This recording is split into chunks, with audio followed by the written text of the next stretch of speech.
Assalamualaikum warahmatullahi wabarakatuh. Alhamdulillahirrabbilalamin. Selamat pagi semuanya. Salam sehat, salam sejahtera. Terima kasih banyak Mas Ari, terima kasih banyak Bu Tri yang sudah menyampaikan. Benar-benar itu pembukaan yang sangat memudahkan saya untuk bisa masuk ke topik materi yang selanjutnya.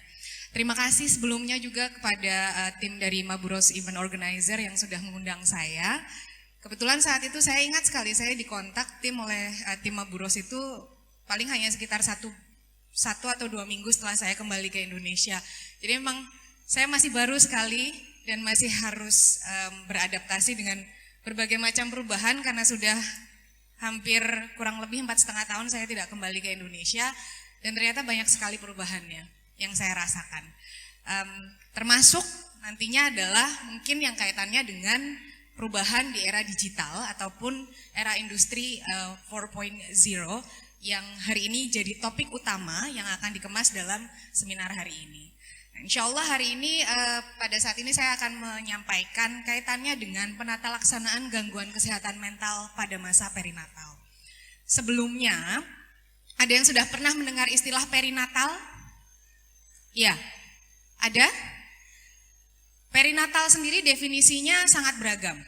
Jadi ada yang menyebutkan itu adalah masa dari sejak usia gestasional ataupun usia kehamilan 24 minggu sampai dengan usia 28 hari setelah melahirkan.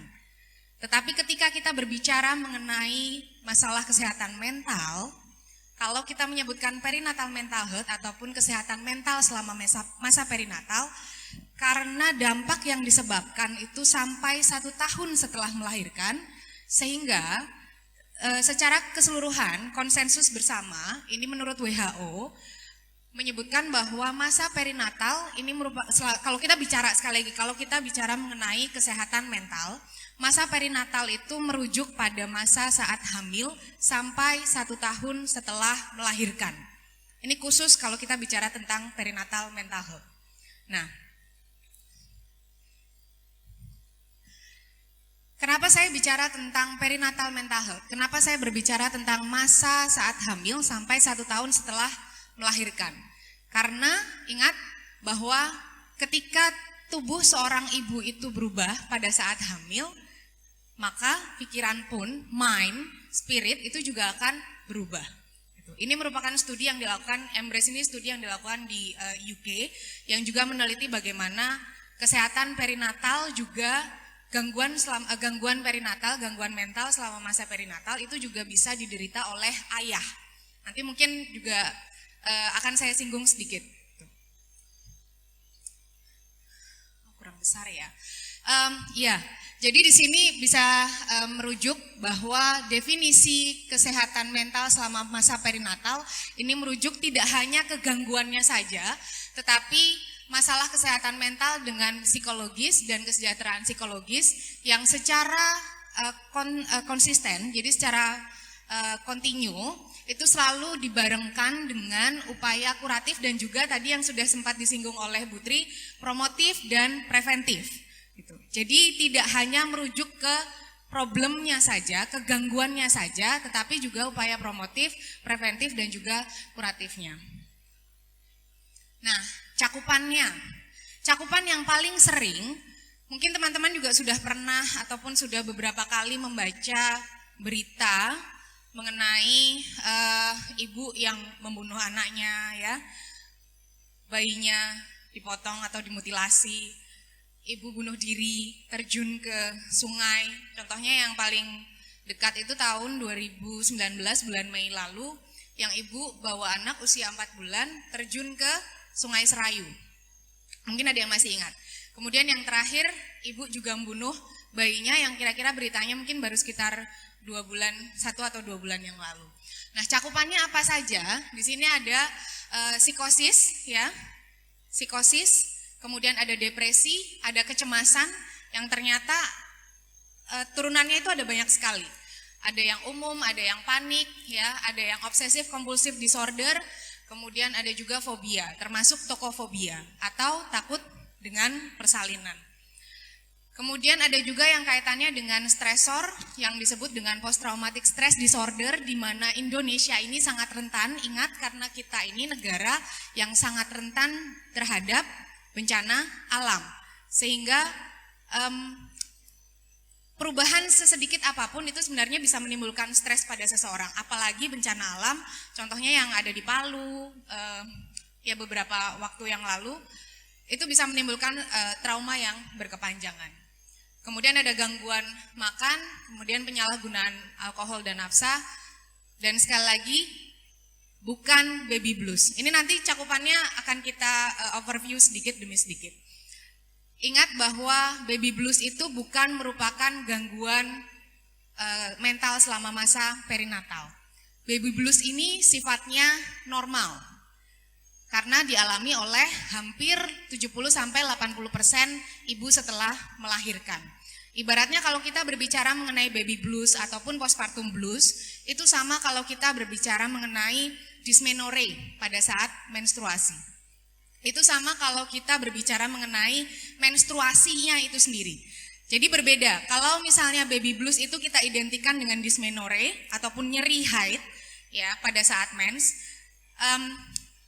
Depresi postpartum itu merupakan kondisi yang lebih parah, yang kalau kita identikan dengan, tadi kalau kita singgung itu dengan menstruasi, yaitu berarti sudah kaitannya dengan nyeri head yang parah, yang mungkin bisa disebabkan karena berbagai macam gangguan hormon lainnya. Contohnya juga kalau pada perdarahan, kalau baby blues itu dianggapnya sebagai menstruasi normal. Jadi kalau depresi postpartum itu ya perdarahan postpartum itu jumlahnya sangat berbeda. Atau misalnya kita identikan perdarahan normal, menstruasi biasa dengan metroragi, ya perdarahan di luar siklus, atau menoragi, perdarahan yang jumlahnya banyak sekali. Ini dua hal yang sangat berbeda. Tetapi mungkin yang teman-teman sering dengar di media ataupun baca di media, banyak dikaitkan dengan baby blues ya. Ibu bunuh diri mengalami postpartum blues, iya atau iya? Iya atau enggak? Ya, nanti jadi saya harap teman-teman ketika sudah mengikuti slide-slide setelah ini sudah bisa membedakan bahwa kalau misalkan ada ibu dengan bunuh diri ataupun ibu melakukan tindakan kekerasan pada anaknya, khususnya yang bayi sampai usia 1 tahun, ini apakah masih terkait dengan baby blues? Nah, nanti kita bahas satu persatu. Nah, di negara maju sendiri, kalau di Indonesia sayangnya memang belum banyak penelitian yang mengkaitkan tentang kerugian yang disebabkan oleh mental health problem itu sendiri, oleh gangguan kesehatan mental itu sendiri. Sedangkan kalau di negara maju ini bisa dilihat prevalensinya 20% ibu itu memiliki masalah kesehatan mental selama masa perinatal. Perempuan sendiri punya probabilitas 3 kali lipat lebih tinggi daripada laki-laki untuk mengalami gangguan kesehatan mental, baik itu depresi maupun kecemasan, perempuan. Ya. Dan angka ini ternyata ditemukan paling tinggi itu pada usia-usia reproduksi. Jadi pada saat usia ya sampai dengan usia 35 sampai 38 tahun. Ini yang paling banyak ditemukan. Nah, di negara berkembang angka kejadiannya termasuk di Indonesia ini diperkirakan lebih tinggi daripada di negara maju. Jadi kemarin berdasarkan studi review yang saya lakukan, ternyata memang kalau teman-teman pernah membaca prevalensi depresi postpartum itu antara sekitar 10-15%, pada kenyataannya di negara berkembang, di negara dunia ketiga seperti Indonesia, kemudian ya negara Asia lainnya, misalnya Vietnam, kemudian Afrika, negara-negara di Afrika, itu prevalensinya jauh lebih tinggi. Jadi angkanya beragam antara 18% sampai 70%. Memang keberagaman angka ini mungkin bisa disebabkan juga karena perbedaan instrumen screening yang digunakan. Tetapi yang jadi garis besar WHO, yang jadi garis besar WHO adalah ternyata memang benar angka kejadian gangguan kesehatan mental di negara berkembang itu jauh lebih tinggi daripada di negara maju. Tetapi tidak terdeteksi. Kenapa? Nanti kita bahas lagi. Nah, kemudian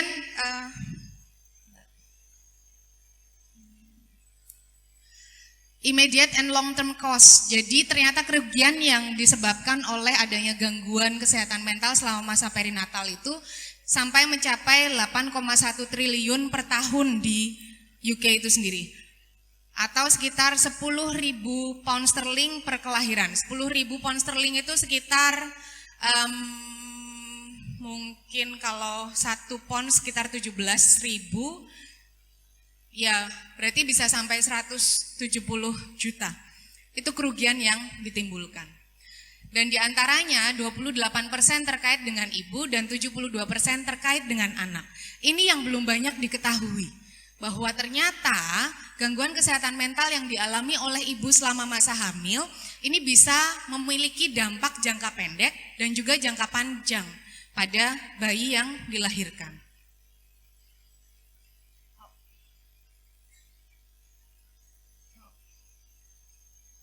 Selanjutnya, nah ini kenapa penting? Ini mungkin yang tadi sempat saya singgung, berita sebelumnya ya. Ibu bunuh diri bawa bayinya yang berusia 4 bulan di Jembatan Serayu di Cilacap. Kemudian yang baru-baru ini, fakta ibu hilangkan nyawa bayi di Bandung. Serahkan diri ke polisi, kemudian ibunya menyatakan saya telah membunuh anak saya. Dan ternyata berdasarkan wawancara yang dilakukan ataupun investigasi yang dilakukan, ibu ini mendengar suara. Kalau sudah mendengar suara, bisikan gitu ya, itu berarti sudah ada tanda-tanda psikosis, sudah ada tanda-tanda halusinasi yang melibatkan indera-indera kita. Nah, ini dampaknya. Yang pertama, bunuh diri merupakan penyebab utama kematian ibu di negara, ini bukan di negara berkembang, tetapi di negara maju. Saya ralat, ini di negara maju. Kemudian peningkatan resiko persalinan prematur. Ternyata pada ibu dengan gangguan kesehatan mental selama masa hamil, ini bisa meningkatkan persalinan prematur, ya. Kemudian BBLR, berat bayi lahir rendah, IUGR, intrauterine growth retardation, yang akhirnya juga berdampak pada yang tadi sempat disinggung oleh Bu Tri juga, ada problem seperti stunting dan sebagainya. Dan jangan lupa bahwa salah satu bukan penyebab, tetapi yang terkait dengan, karena kita belum ada penelitian yang benar-benar memastikan apakah depresi menjadi penyebab berhentinya menyusui, tetapi dikaitkan. Jadi depresi itu berkaitan dengan early breastfeeding cessation. Jadi berhenti menyusu secara dini, jadi tidak tercapainya ASI eksklusif. Itu ternyata berkaitan juga dengan kondisi kesehatan mental ibu. Kemudian berimplikasi pada attachment dan bonding. Mungkin kalau ada yang sudah pernah mendengar tentang yang disebut maternal fetal attachment, bahwa ibu hamil itu selama masa kehamilannya dia sudah memiliki bonding tersendiri kepada bayinya. Itu disebut MFA ataupun maternal fetal attachment, yang ternyata bisa ditingkatkan dengan berbagai macam upaya. Salah satunya adalah terapi psikologis, kemudian yang juga dilakukan oleh childbirth educator ataupun bidan, teman-teman bidan itu sendiri. Contohnya adalah seperti kelas ibu hamil yang juga meliputi bantuan-bantuan psikologis pada ibu. Kemudian berikutnya pada anak. Nah, ini yang mungkin menurut saya ini agak mengejutkan, agak shocking gitu. Karena ini berdasarkan jurnal ilmiah yang sudah diteliti dan juga berdasarkan salah satunya adalah systematic review, yang itu merupakan salah satu sumber penelitian dengan tingkatan evidence base yang lumayan tinggi ya, di bawahnya meta-analisis. Jadi peningkatan risiko gangguan sosial, emosional, dan perilaku pada anak ini ternyata terbukti pada ibu yang selama hamil sampai dengan masa nifas dan menyusuinya itu mengalami gangguan kesehatan mental. Jadi seperti misalnya ADHD ya, hiperaktif ya, kemudian kaitannya dengan gangguan sosial emosional, anak yang mudah tantrum, mudah marah, kesannya sulit diatur, padahal yang terjadi adalah si ibu sendiri memang memiliki gangguan neurotransmitter. Jadi ternyata hal ini terjadi karena selama masa hamil, hormon-hormon stres yang dihasilkan oleh ibu ya itu bisa transfer into the placenta. Jadi melalui placenta yang akhirnya masuk ke aliran darah ibu, si bayi itu sendiri. Sifatnya reversible, jadi tenang saja, sifatnya reversible, bisa dikembalikan selama ibu mendapatkan penanganan yang tepat. Nah, sehingga sangat penting untuk diperhatikan bahwa perinatal mental health ini sangat berdampak pada keluarga. Belum lagi ketika kita berbicara mengenai ayah, karena ternyata pada ibu yang memiliki depresi ya selama masa perinatal, si ayah ini punya 2-3 kali lipat kemungkinan untuk juga menderita gangguan yang sama. Tetapi manifestasinya berbeda. Kalau pada perempuan, depresi, kecemasan, stres gitu ya, itu kita biasanya meluapkannya dalam bentuk apa? Nangis ya, sedih, berdiam diri. Kalau laki-laki berbeda. Kalau laki-laki manifestasinya itu dia mulai dari jadi lebih workaholic, jadi lebih banyak bekerja, sibuk bekerja, marah-marah yang luar biasa, sampai ke merokok tadi yang juga disinggung oleh Putri. Gitu. Ini pada laki-laki. Tetapi yang perlu diperhatikan lagi adalah kalau perempuan kita ini istimewa. Istimewanya kenapa? Karena kita punya peluang dan kesempatan yang cukup banyak untuk bisa ketemu tenaga kesehatan. Contohnya pada saat hamil, setelah melahirkan, kemudian saat menyusui, sampai pada saat pemberian imunisasi. Kita bisa kontak dengan tenaga kesehatan. Bayangkan kalau laki-laki, kapan mereka kontak dengan tenaga kesehatan? Kalau tidak ada keluhan sakit fisik gitu. Iya atau iya? Jadi beruntung loh sebenarnya perempuan ya jadi perempuan. Karena memang sekali lagi resikonya itu ternyata lebih tinggi pada perempuan. Nah, ini sedikit overview-nya ya, sebelum nanti kita masuk ke bagaimana dampak era digital pada perinatal mental health. Jadi overview, kebanyakan dialami oleh perempuan, 7 dari 10 perempuan. Jadi prosentasenya antara 70%, ada juga yang bilang 80%, dan ini bukan merupakan penyakit mental, ataupun gangguan kesehatan mental selama masa perinatal. Periodenya singkat, jadi biasanya ditandai dengan adanya perasaan sedih, cemas, dan sensitif, jadi gampang marah. Jadi cuma diomong, itu bayinya nangis terus loh Bu, gitu. Hanya diomong kayak gitu, itu ibunya sudah bisa merasa tersinggung. Kesannya saya tidak merawat bayi saya dengan baik. Gitu. Nah ini juga yang perlu harus diperhatikan oleh masyarakat. Tadi juga disinggung lagi oleh Putri bahwa peran masyarakat, community participation, partisipasi masyarakat itu sangat dibutuhkan untuk bisa meningkatkan kesejahteraan kesehatan ibu secara umum dan juga khusus. Gitu. Nah kemudian baby blues ataupun postpartum blues ini berhubungan dengan perubahan hormonal pasca melahirkan. Ya, ini fisiologisnya. Kemudian tidak membutuhkan perawatan dan biasanya hilang dengan sendirinya. Sekitar 10 hari setelah melahirkan. Tidak membutuhkan perawatan, tetapi ibu membutuhkan dukungan. Dukungan dari siapa? Dari keluarga dan sekitarnya.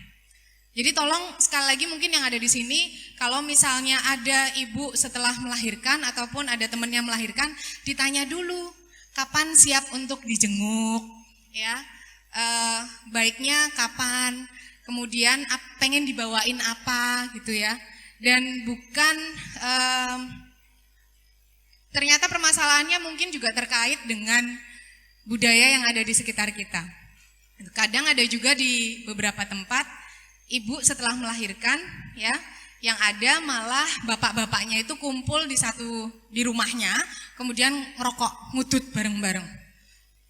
Itu ada juga seperti itu ya. Jadi ini kan sudah kompleks kalau masalahnya sudah seperti ini. Sehingga nanti mungkin yang perlu diedukasi bukan hanya ibu tetapi juga suami dan juga keluarga yang lain. Kemudian berikutnya psikosa. Nah, psikosa ini kondisi gangguan kesehatan mental yang lumayan ekstrim ya. Jadi prevalensinya 1 dari 1000 sampai 2000, sangat berbahaya ya. Jadi rapid onset, tiba-tiba saja ibu punya pikiran untuk self harm, untuk menyakiti diri sendiri, untuk menyakiti bayinya atau bahkan mengakhiri hidup keduanya gitu. Kemudian penyebab atau faktor resiko ya, sebagian karena perubahan drastis hormon saat melahirkan, kejadiannya bisa out of the blue, jadi sudden, sangat-sangat tidak terduga. Itu. yang biasanya tidak ada faktor resiko, ya, tidak ada gangguan mental sebelumnya, tetapi tiba-tiba ibu bisa mengalami hal itu. Tapi faktor resiko semakin bertambah dengan adanya riwayat gangguan bipolar, skizofren, atau riwayat keluarga. Misal meningkat hingga 1 sampai 2 tahun, 2 kali resikonya pada penderita bipolar. Nah, gejalanya extreme highs, jadi manik, tiba-tiba ibunya jadi sangat bersemangat. Tapi dalam tempo singkat bisa berubah jadi sedih ataupun marah. Jadi perubahan emosi yang tidak stabil dan benar-benar rapid, cepat sekali terjadinya.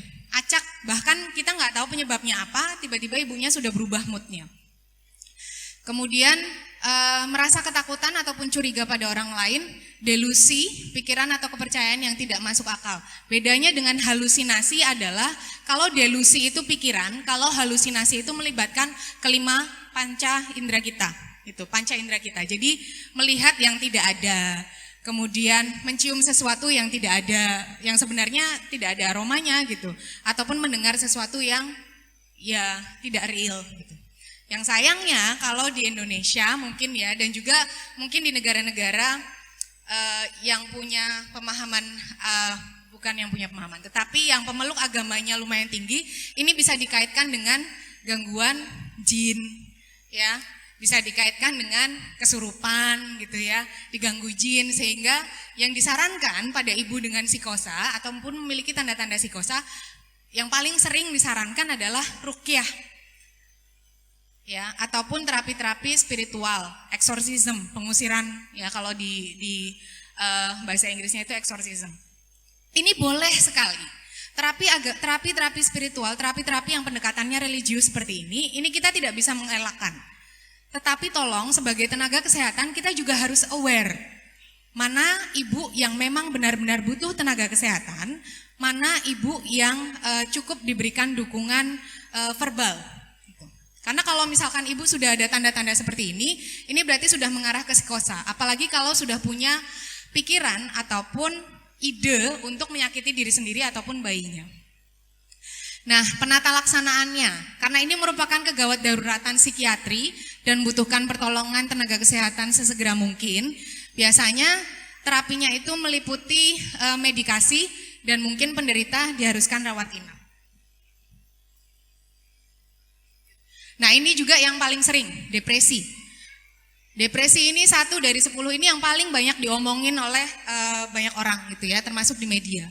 Di negara berkembang prevalensinya lebih tinggi, bahkan di salah satu penelitian di Surabaya prevalensinya mencakup sampai 22%. Dapat terjadi pada masa kehamilan, setelah melahirkan, ataupun keduanya. Ini ada faktor resikonya ya. Kemudian gejalanya ya, gejalanya itu yang membedakan dengan psikosa adalah dia tidak mendengar suara, dia tidak mengalami halusinasi. Hanya punya ide saja, punya ide untuk menyakiti diri sendiri. Bedanya dengan psikosa. Ya, tidak ada halusinasi kalau di depresi. Jadi ada anhedonia yang paling jadi ciri khas sekali pada depresi adalah kehilangan loss of feeling pleasure, yang tadinya suka nonton drama Korea, yang tadinya suka hangout sama teman-teman gitu ya, yang tadinya suka browsing Instagram gitu. Akhirnya hilang keinginannya untuk itu. Next. Ini kecemasan. Nah, kecemasan ini juga sebenarnya merupakan gangguan yang juga sering dialami, tetapi jarang dibicarakan. Kenapa? Karena ternyata tanda gejalanya itu komorbid dengan depresi. Komorbid itu biasanya hampir bersamaan. Dan terapinya sama sebenarnya seperti dengan depresi. Jadi butuh penata laksanaan ataupun bantuan dari tenaga kesehatan. Salah satunya ada terapi konseling gitu ya, konsultasi, kemudian ada CBT, Cognitive Behavioral Therapy, medikasi hingga support group. Next berikutnya, yang ini tokofobia ataupun takut melahirkan, ini ya kita selama ini menganggapnya ibu merasa trauma aja, tapi pada kenyataannya tokofobia ini benar-benar real adanya 2-5 di antara 100. Ya, biasanya faktor resikonya ada persalinan ataupun kondisi-kondisi yang menyebabkan ibu mengalami kejadian trauma di kehamilan sebelumnya. Kemudian next, Ini perinatal OCD, obsessive compulsive disorder. Ada yang suka cuci tangan, memastikan sampai berkali-kali, memastikan pintu sudah ditutup itu dan dikunci itu sampai berkali-kali. Kalau itu sampai mengganggu, ya mungkin Anda perlu bantuan tenaga kesehatan. Karena ternyata ini lebih banyak dialami oleh ibu setelah melahirkan. Jadi ibu setelah melahirkan ini merasa tiba-tiba ada obsesi yang harus dilakukan dan kalau tidak dilakukan itu merasa bersalah. Seperti misalnya mencuci botol ataupun mensterilkannya berulang-ulang. Takut nih kalau misalnya bayinya kena infeksi tertentu, jadi setelah cuci tangan pakai hand sanitizer sampai berkali-kali gitu. Dan ini ternyata juga merupakan kondisi yang tidak normal. Gitu. Kaget ya? Ini kondisi yang tidak normal. Terlebih karena jika tadi ada perasaan bersalah, cemas, takut kalau tidak dilakukan. Nanti penata laksanaannya salah satunya dengan self-help, jadi mendata dan membaca hal-hal yang menyebabkan obsesi itu sendiri, dan berhenti melakukan tindakan yang kompulsif, berhenti melakukan tindakan secara berulang-ulang. Next, yang ini post-traumatic stress disorder, ya ini bisa terjadi setelah kondisi-kondisi trauma, baik bencana alam maupun tadi setelah melahirkan, ya ataupun kehilangan keluarga, putus dari pacarnya misalnya ya, kalau ada yang ada kondisi-kondisi tertentu gitu ya, itu bisa disebut dengan post traumatic disorder. Jadi kalau misalkan habis putus dari pacar kemudian berkomitmen untuk tidak berhubungan lagi dengan orang lain gitu ya, nah ini bisa jadi gitu ya, ini mengalami PTSD. Next. Dan ini eating disorder yang bisa mencakup anemia dan anoreksia dan bulimia yang akhirnya sangat berpengaruh terhadap kondisi ibu dan janin. Berikutnya, nah bagaimana dengan perinatal mental health di era revolusi industri? Ini 3 slide lagi.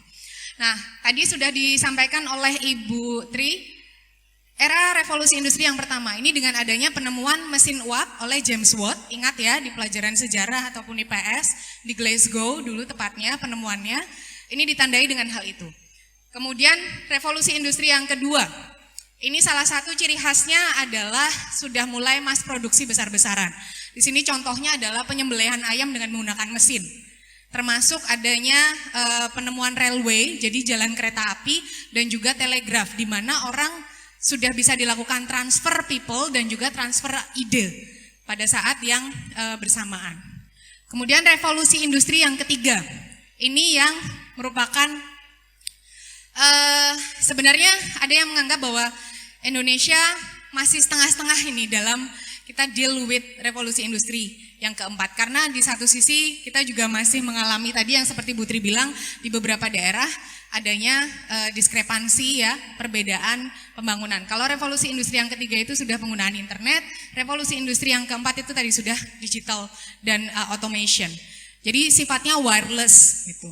Segala sesuatu bisa dilakukan tanpa kabel. Contohnya, Anda nggak perlu bawa uang, segala sesuatu tinggal cashless ya, pakai OVO, pakai GoPay dan sebagainya. Next. Nah, dampaknya dengan perinatal mental health. Karena penggunaan gadget yang luar biasa, ya di sini teknologi dependensi, ada yang bangun tidur tiba-tiba langsung cari HP. Ada ya, hampir semua ya. Kemudian social disconnected, jadi putus dengan kehidupan sosialnya, ya. Kemudian yang paling parah lagi akibatnya adalah mental drain, terutama untuk kalangan milenial dan juga generasi Z. Kenapa? Mungkin sudah banyak yang punya, semuanya saya yakin sudah punya Instagram, sudah punya Twitter. Di Instagram contohnya ya, selebgram, Anda lihat postingannya selebgram, atau nggak usah jauh-jauh, lihat postingannya temen deh, isinya liburan, terus fotonya makanan enak-enak gitu ya, padahal itu mungkin foto punyanya temennya gitu, dia paling cuma pesan es teh gitu ya.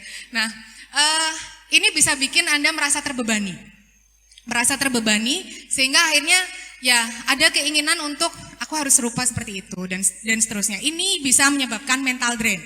Dan yang perlu ditekankan lagi adalah depresi ternyata di tahun 2020 merupakan penyebab kedua masalah kesehatan setelah gangguan